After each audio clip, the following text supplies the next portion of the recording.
25번 고소에 대한 설명으로 옳지 않은 거, 틀린 거 고르라 그랬거든요. 여러분 이거 답부터 먼저 말씀드릴게요. 답이 몇 번이냐면은 자, 답이 3번이거든요. 자, 3번 일단 체크해 볼게요.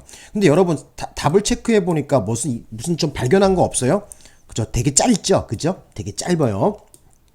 제가 예전에 뭐 우스갯소리로 그랬어요. 시험장 갔는데 만약에 아무리 봐도 답을 못 고르겠다. 이런 경우가 있잖아요. 그죠? 시간은 계속 흘러가고 촉박하고 마음은 급하고. 그죠? 이럴 경우 어떤 걸 답으로 먼저 의심을 가지고 먼저 풀어보라 그랬어요. 가장 짧은 것 또는 가장 긴 거부터 보라 그랬었죠. 이거는 단서가 뭐예요? 아무리 봐도 몰랐을 때 얘기하는 거예요. 시간은 막 흘러가고. 그래서 여기 보시면 지금 5번 같은 경우에 4줄이지, 그 다음에 4번도 4줄이지. 자, 위에 가서 한번 봅시다. 자, 이거 어떻게 된 거야? 1번은 지금 5줄이나 돼. 그리고 2번도 뭐 4줄이나 되고. 자, 그래서 뭐 줄수 갖고 따진다는, 길이 갖고 따진다는 건 좀 우스꽝스러운 얘기지만은, 근데 이게 현실적으로 맞다는 얘기야. 왜 그러냐면은, 제가 그 얘기 좀 해드릴게요. 제가 뭐 제 잘난 척이 아니라, 저는 그 출판사라든지 아니면 이런 학원 이런 데서 저기 출제해달라고 의뢰가 많이 들어와요. 그래서 이제 그 의뢰가 들어오면은 모의고사 같은 거 만들다 보면은 어떤 일이 있냐면은 무슨 틀린 문장을 하나 만들어야 되는데 통상적으로 저 같은 경우는 판례에서 이렇게 끌어와 갖고 단어 한두 개 바꿔놓고 말을 살짝 바꿔 갖고 틀린 문장을 만들거든요. 그런데 이제 이걸 출제하신 분 같은 경우에는 말을 만들다 보니까 좀 길이가 좀 적당하게 안 나온 거야. 저도 그렇거든요. 저도 출제하다가 보면은 막 이렇게 뭐 길이가 안 나오는 경우가 있더라고. 다른 건 막 4줄, 5줄인데 혼자만 한 줄이나 두 줄 되는 경우가 있더라고요. 그래서 그런데 여러분도 그런 거를 출제 의도를 간파해야 되거든요. 그러니까 저 같은 경우에는 모르겠어요. 찍기도 많이 연구했어요. 예전에. 그래서 이제 보면은 왜 답을 갖다가 3번으로 하냐면은 물론 뭐 여러 가지 이유가 있겠지만은 내용도 틀렸어요. 내용도 한번 볼게요. 그러면 근데 내용 보기 전에 말씀드리는 것은 일단 아무리 봐도 답을 못 고르겠다 하는 경우에 가장 짧은 걸 먼저 의심해서 읽어 보시던가 제일 긴 거를 의심하라 그랬었잖아요. 예. 제가 이제 그렇게 얘기했는데도 불구하고 어떤 분은 그러더라고요. 틀리고 하고 하는 얘기가 선생님이 제일 짧은 게 답이라면서요. 이렇게 또 따지시는 분이 있어요. 그게 아니라 제 얘기는 시험장 갔는데 아무리 봐도 모르겠고 시간은 계속 흘러가고 마음은 촉박하고 이런 경우를 말하는 거예요. 이런 경우에 제일 짧은 것 또는 제일 긴 걸 의심하라. 그 얘기를 드린 거고요. 뭐 적절한 비유가 되는지 모르겠지만은 뭐 예를 들면 이런 거예요. 막 좀 적군이 막 좀 코앞에 다가와 갖고 총을 막 쏘려고 하는데 나는 지금 총알 다 떨어졌고 지금 막 그렇다고 주먹 갖고 싸울 수는 없는 것이고 막 어떻게 돼요? 뭐예요?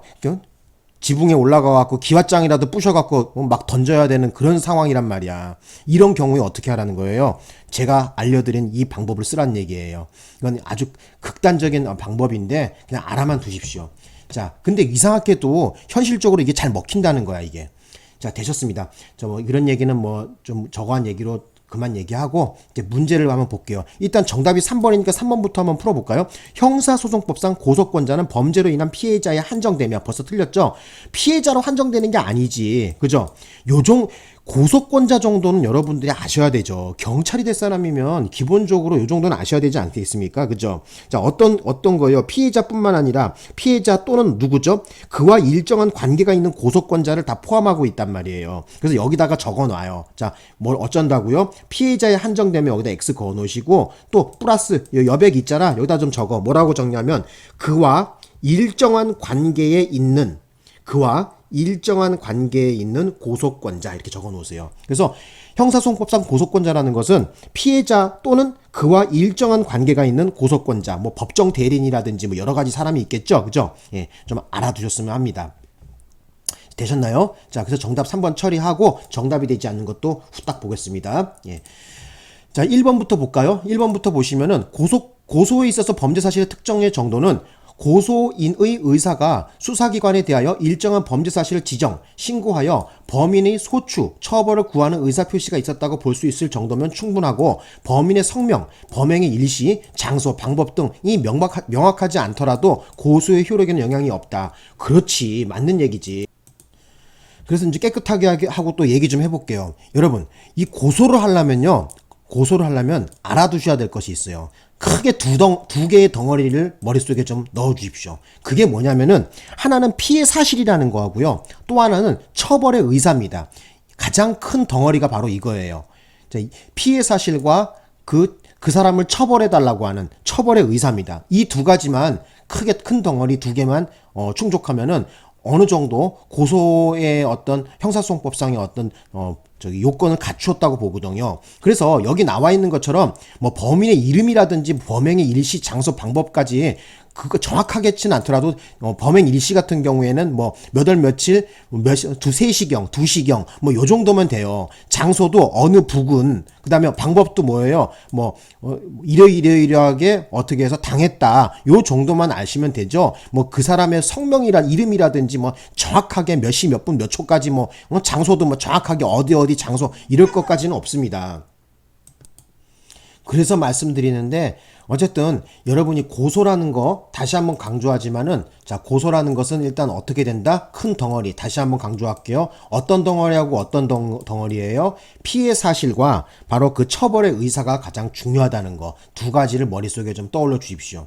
자, 되셨고 이제 2번으로 한번 가기 전에 하나만 더 추가적으로 좀 말씀드리고 싶어요. 자, 이런 경우 있죠. 예를 들어 갖고 예를 들어서 이제 길 가다가 길을 걸어가고 있었는데 자기는 데모하지도 않았는데 시위하지도 않았는데 뭐 이런 경우가 있잖아요.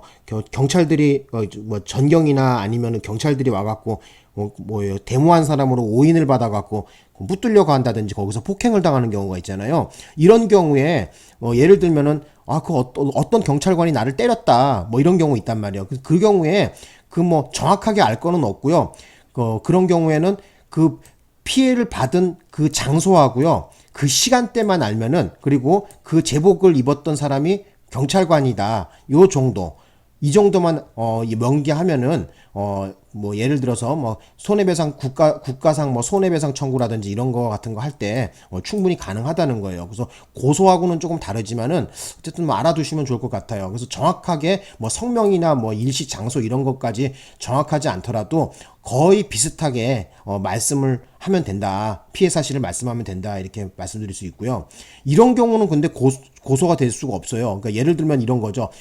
당신 그래서 어떤 피해를 봤습니까? 경찰관이 물어봤는데 뭐를 피해봤는지는 모르겠대요. 어쨌든 집에 도둑이 든 것 같대요. 도둑이 들어서 뭔가를 잊어먹었대요. 그럼 뭐를 잊어먹었습니까? 했더니 무엇을 잊어먹었는지 정확하게 모르겠다는 거예요. 이런 거는 솔직히 말이 안 되는 소리예요.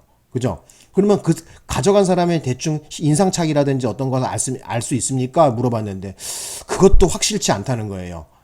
이런 경우 이거는 고소할 수 있는 어떤 범죄 사실의 신고조차 이거 좀 이상한 거잖아요. 그죠? 말도 안 되는 거죠. 성명불상의, 품명불상의 어떤 물건을 잊어먹은 피해 사실이다. 이건 말이 안 되는 거예요. 제일 중요한 건 다시 한번 말씀드리는데 피해 사실과 처벌의 의사 큰 덩어리 두 개만 완성된다면은 피해 사실과 처벌의 의사 크게 덩어리 두 개만 완비가 된다면은 어느 정도 고소의 요건을 갖추었다라고 볼 수가 있습니다. 예, 제일 중요한 거죠, 이게. 뒤에 무슨 고소 능력 이런 걸 떠나서 어쨌든 제가 말씀드리는 건 통상적인 얘기를 하는 거야. 경찰서 찾아갔을 때. 자, 되셨고. 자, 2번에 보겠습니다. 피해자가 경찰청 인터넷 홈페이지에 가해자를 철저히 조사해달라는 취지의 민원을 접수했어요. 자, 이런 것만으로는 형사소송법에 따른 적법한 고소를 보기 어렵고요. 아까 제가 말씀드렸지만은 형사소송법상 고소가 되려면은 일단 어떻게 돼요? 경찰 관서에 찾아가야 되겠죠? 그죠? 법원에다가 하소연하면 아무 소용 없어요. 수사기관인 바로 경찰이나 검찰에 가서 피해 사실을 말하고 그 다음에 그 가해자를 처벌을 해달라. 처벌의 의사가 있으면 됩니다. 그죠? 이 경우에 그냥 가해자를 철저히 조사해달라. 이거 갖고는 바로 형사소송법상 말하는 고소라고는 좀 보기가 어려워요. 그래서 우리 판례는 이렇게 봤다는 것도 알아두시고요. 자, 그 다음에 또 이제 3번은 아까 했고, 이제 4번, 5번을 대해서 설명을 볼게요. 범행 당시에 피해자에게 고소 능력이 없다가 그 후 비로소 고소 능력이 생겼다면 그 고소 기간은 고소 능력이 생긴 때로 기산해야 된다. 오케이, 맞는 얘기야. 예를 들어 갖고 판례에도 있는 건데요. 무슨 정신 박약하나 그러나요? 좀 아까 모지라는 사람들 있잖아요. 어때 병이 있어갖고 좀 그런 사람들 경우 예를 들어서 여기 지금 우리 판례에는 지능지수 49인가 IQ가 49인가 그러던 사람인데 정신지체 사람이었는데 어떤 뭐 가해자한테 어떤 피해를 받았단 말이에요. 그래서 이 경우에 이 사람의 정신 능력이 좀 떨어진단 말이에요.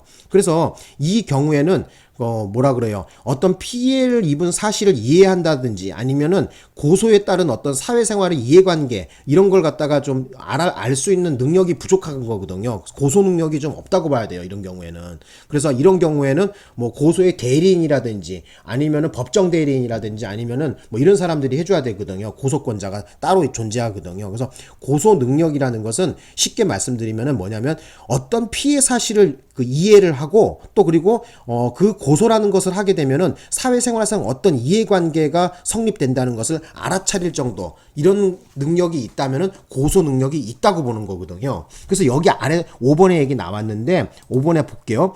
고소 능력은 피해를 입은 사실을 이해하고 오케이 그죠? 고소에 따른 사회생활상의 이해관계를 알아차릴 수 있을 정도의 이러한 사실상의 의사 능력만 있으면 충분한 것이지 민법상의 행위 능력하고는 전혀 상관이 없는 거예요. 별개의 문제라는 거죠. 그래서 방금 말씀드렸지만은 요런 피해 사실을 이해하고 고소에 따른 어떤 이런 이해관계 알아차릴 수 있는 능력만 있다면은 바로 형사소송법에서 말하는 바로 이 고소 능력을 인정을 받을 수가 있습니다. 그래서 요렇게 좀 정리를 좀 해볼게요. 그리고 좀 잠깐 쉬었다가 또 이제 설명을 좀 드려보겠습니다. 고맙습니다.